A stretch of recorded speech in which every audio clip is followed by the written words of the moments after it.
আজ বিনিতার জন্মদিন, ওই জন্য ভাবলাম যে কেকটা এরকম একটা কেক আমি নিজেও বানাবো। তো ওই জন্য সকালবেলায় উঠে লেগে পড়লাম কেক বানাতে।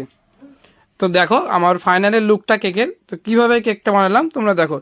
যেভাবে প্রত্যেক দিনের মতন আমি কেক বানাই সেই রকমই প্রসেসিংয়ে আমি জিনিসগুলো দিলাম।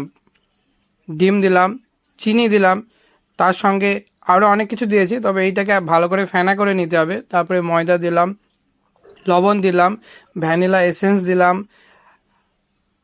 তারপরে কর্নফ্লেক্স দিলাম, ভ্যানিগার দিলাম এবং তার সঙ্গে বেকিং পাউডারটাও দিলাম।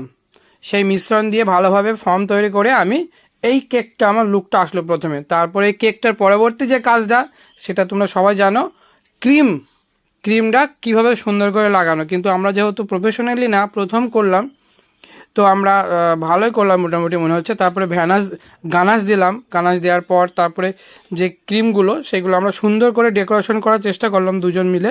তারপরে এই ছোট ছোট বলগুলো দিয়ে দিলাম।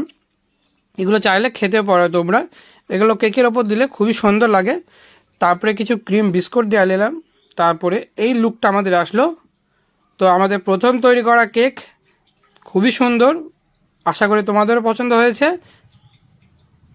এইবার বার্থডে ডেকোরেশনের পার্টি শুরু। তো আমি শুরু করলাম দোকানের ভিতরে, যেহেতু বাড়িতে সেরকম স্পেস নেই। তো তারপরে কেকটা লাস্টে আমরা কাটলাম এবং বিনিতার জন্মদিন এইভাবে পালন করলাম। Tata, bye bye.